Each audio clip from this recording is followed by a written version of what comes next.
In the school cafeteria during lunch in front of all the children, one of the girls dies.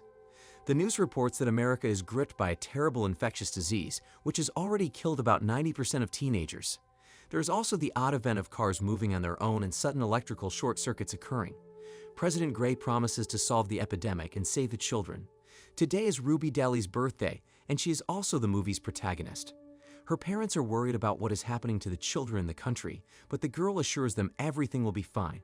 At night, something weird happens to her in her parents' bed. Her eyes start flashing, and she gets scared. In the morning, her mother doesn't recognize Ruby Dalley anymore, locking her in the garage. After this, the girl is taken away by the government troops. Surviving children are sent to camps. A boy who has broken the rules on arrival at the camp is beaten by a soldier and has a machine gun pointed at him. He raises his head and forces the soldier to shoot. Each child is assigned a different color according to the level of pathology. Ruby Dalley is in the medical office for an examination. The doctor uses a special scanner to identify the orange factor, which is the most aggressive and dangerous. He wants to kill Ruby Dalley, but she grabs his wrist and her eyes glow. She starts controlling his mind and compels him to put her in the green category, heightened intelligence. Only 3 categories of green, blue, and yellow children remained in the camp. The orange and red ones are eliminated since they are the most dangerous. Ruby Dalley has to try to hide her abilities. Some time passes and the children grow up to be teenagers. They work hard inside the camp under the supervision of armed troops. In the storage, the girls in the green category lace up their tights. Ruby Dalley does it differently than the others. The supervisor starts yelling at her and threatens to double-check her category.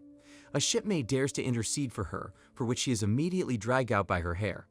Teenagers are taken outside, and guards use special technology that causes pain. Ruby Dalley wakes up in a hospital bed. She is surrounded by bars and handcuffed. The girl speaks to Dr. Babe, who seems to want to help Ruby. The doctor tells the guard that the girl must spend another night in the lab. Ruby's medical history is left on the girl's bed. On the last page, Ruby Dalley finds a note that the camp knows she is orange and will be destroyed. If she wants to save herself, a friend is waiting for her at night in the boiler room. The note comes with a key to the handcuffs. The captain is told the results of Ruby Dalley's frequency test. Meanwhile, the girl makes her way to the boiler room and Kate helps her escape. At the checkpoint, Dr. Bega tries to pass the girl off as a colleague who is very contagious and can't remove her mask. Still, the guard insists on showing her face because the security system is broken. Ruby Dalley applies her superpowers, suggesting to the guard that he is not well and must let them pass. They manage to break free. Ruby Dalley can't believe her eyes when she wakes up in the car. Kate promises to protect the girl. She talks about the League of Children they created to get children out of the camps. The woman gives Ruby Dalley a beacon that she can activate in danger and informs her of it. At a gas station, Kate's friend provides the girl with a backpack full of clothes and necessary hygiene items.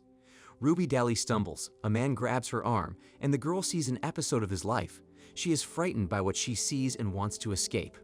She meets a girl with superpowers at a gas station to cause electric shocks. Ruby Dalley chases after her and begs her to help her.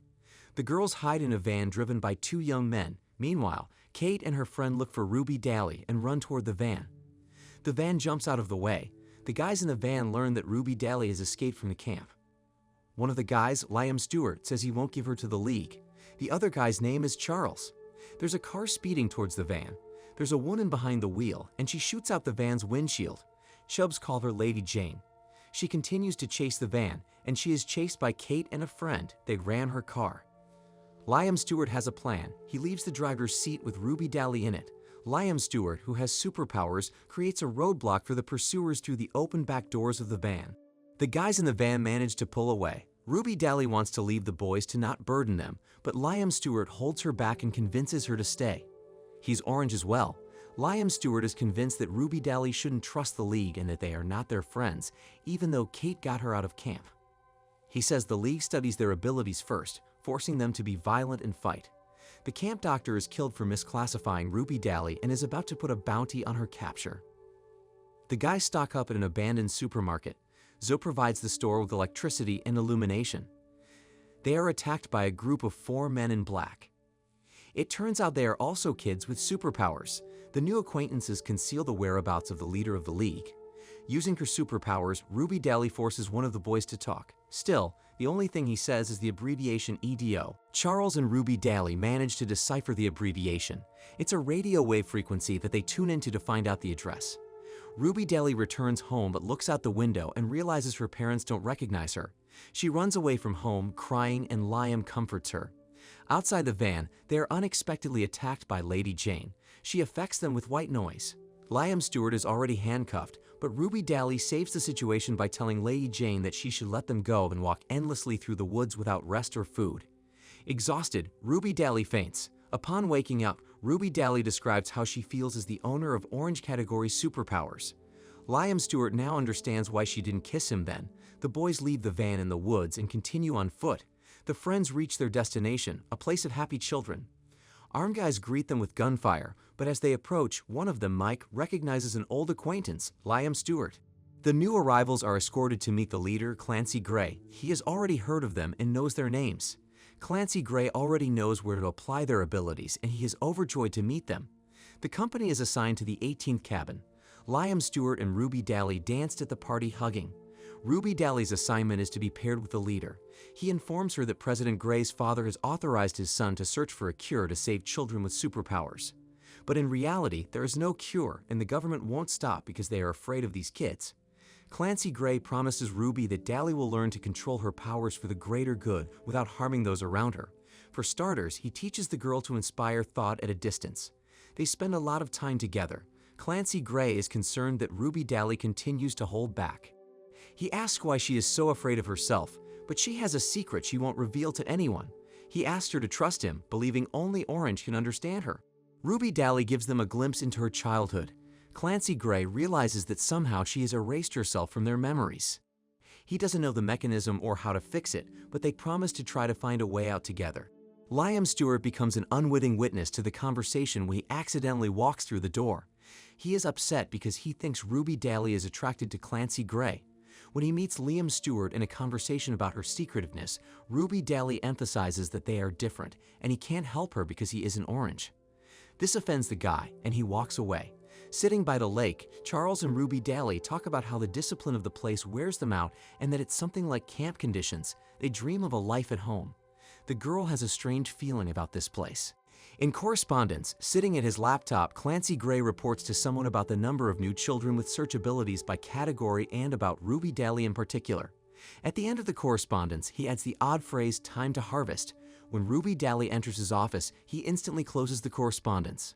Ruby Daly asks Clancy Gray for a favor by letting Charles contact his parents through his computer. In return, Clancy Gray asks Ruby Daly to teach him to erase himself from anyone's memory, just as she did with her parents. But he convinces her that if she allows him access to her memories, they will be able to understand the mechanism.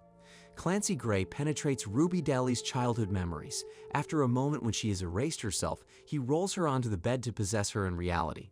She punches him in the face and runs away. Well, it looks like he knows the secret now. Outside, Liam Stewart blocks the path of a crying Ruby Daly. She asks him to leave her alone, but the guy persists. Then she mentally conveys to him a picture of what happened. He tries to kill Clancy Gray, but the girl commands them to leave the place. They urgently pick up Zoo and Charles. The boys are surrounded by tracers led by Clancy Gray, who blocks the abilities of Liam Stewart, who is trying to protect them. Clancy is obsessed with the idea of a perfect super army that will do justice. He plans to involve Ruby Daly in running the new world. Liam Stewart begins to take a brutal beating. Ruby Daly and her team step up to defend their friend. Children's Paradise is overrun by an army of militaristic and aggressive Reds trained to kill and spew fire. Ruby Daly convinces her friends to flee and save anyone they can in time. She is ready for a fight with Clancy Gray. The battle of the strongest leads to a helicopter crash that explodes near Ruby Daly, but Charles, who arrives just in time, manages to save her from the flames. He is badly burned. Ruby Daly has no choice but to activate the beacon to help Kate. Liam Stewart finds Ruby Daly and stays with her until the League arrives. The girl wakes up in the League house. Charles is in the hospital in serious condition. Ruby Daly demands that Liam Stewart be released. She promises Kate that if they let Liam Stewart go, she will stay and help them. The woman understands that the young people love each other and is confident that Liam Stewart will not leave Ruby Daly. Ruby Daly enters the room where Liam Stewart is sitting on the bed. The conversation begins with a hug. Liam Stewart says the most important thing now is to stay together. He tells Ruby the fictional story of their encounter with emotional coloring as if it had really happened. Ruby Daly revels in the sensuality of his story, and she cries with her head on his shoulder. She asks to be allowed to finish the story. Ruby Daly kisses Liam Stewart, replaying in her memory all the highlights of their time together, but immediately erasing the memory of herself in each of them. When he finishes, Ruby Daly pulls away, and Liam Stewart remains seated with his eyes closed as if wanting to continue. When he opens his eyes, Kate enters the room. Liam Stewart recognizes neither the woman nor his beloved Ruby Daly. The guy says affirmatively, "You're in a league," warily backing away, but the woman offers to let him leave freely. She gives him his things, but he refuses to accept anything from the league. Then Ruby Daly hands him his backpack and clothes, bravely holding back tears.